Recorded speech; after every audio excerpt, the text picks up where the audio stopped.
Welcome back to Daytime York Region. Well, the weather's getting colder, and of course, flu season is coming upon us. And we've got somebody special here to talk to us about how we can improve our immunity through our posture. And this is Dr. Guy Bahar. How is immunity, flu and cold season, associated with our spine?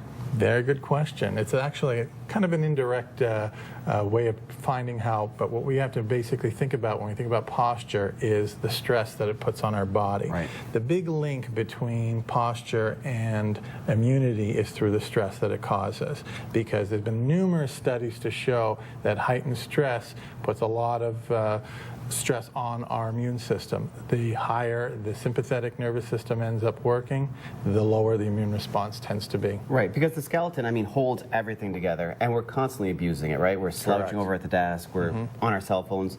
You have a machine here that can sort of recognize where the stress areas are and how it'll improve your immunity. Specifically, yeah. It's a thermal scan that we're bringing in today, and the thermal scan is measuring a function of our sympathetic output. So if we're putting our sympathetic nervous system on constant chronic strain, you're going to see this light up like a Christmas tree, because it's an indication that your adrenals are overworking, you're pumping out cortisol, you're doing all the things that are normally reserved for emergencies, but you don't need emergencies. So we're going to the well when we don't need the water. Exactly. So why don't you show us how you examine and give us ideas of what you're looking for. Okay, and Here.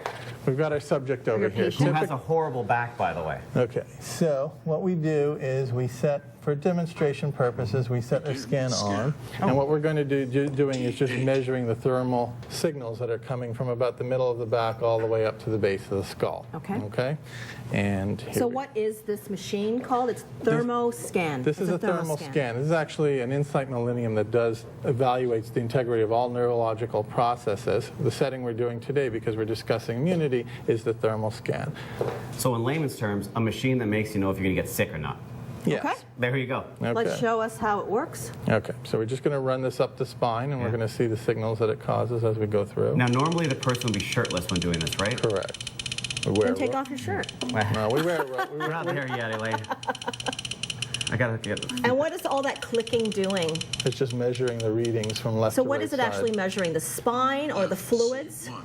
It's measuring the segmental thermal changes from one side to the other, and we've got quite a bit going on, as you So can see over thermal here. is heat, for those who may not Thermos is understand heat. what that means. Yeah. So the different temperatures Yes. in the spine. Sympathetic system, if it's going to be compromised, are going to have segmental raises in temperature as a function of contraction. So if something's overworked, you're going to see more higher heightened signals. I'm really high near the head. Correct. What does that mean? That means we've got disturbance, mechanical traction going on at the base of the skull, the brain stem. That's going to affect the midbrain. These are going to put out signals that are going to affect your B cell, T cell outputs. There have been numerous studies to show that when the stress levels are high and there's mechanical traction on the spine, we have heightened stress that lowers your actual Three colors, cells. black, red, blue.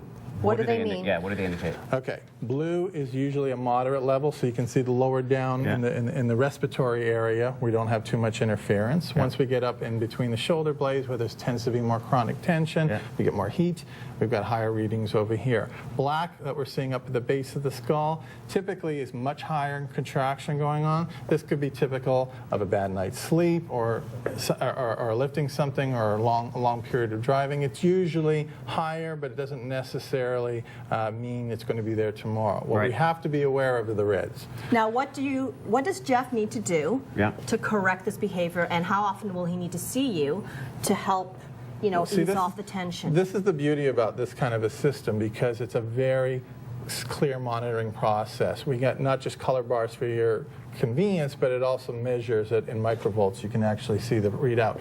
And what we do with the system is we do a corrective process where at the end of a month's treatment, we run the scan again, and that way we can actually see measurable changes. Which is important, because I think a lot of times when people go to a doctor and they don't get the feedback, they don't sort of see the progression, they become disheartened, right? Correct. So have you noticed that as people begin to come to you more regularly, that their back begins to loosen up and their immune system then raises as well? Absolutely, and we're seeing a big difference in the number of people that have to get flu shots and are having to take extra medication. How about some examples of how normally when we're standing or sitting that we can improve our posture? Well, again, Some tips. the hardest thing when we're just getting started is people are under the misconception that they have full control over it. You have as much control over bad posture as you do standing on one leg or sucking in your stomach. It's a false illusion because you can do it temporarily, but it doesn't mean that you can hold it all the So way. for me to pull my shoulders back and to keep my back How long do you think you could be aware of that for? maybe 5 minutes Exactly, at most. exactly. But if you had a system, a strategic system that consistently worked on doing that for you on a daily basis, you wouldn't have to think about it. Right, because it becomes automatic. Exactly. Got it. Good. Well, Dr. Bahar, you were always here teaching us how our posture should be better, and I'll be honest, I've been standing up as straight as I can this entire segment. Yeah, me too. I don't want you to judge my poor posture. For people at home who want to get that initial consultation, how do they go about connecting with you? Well, we're on the website, postureclinic.ca. We have our Richmond Hill office that's open 5 days a week, and we take new patients every day.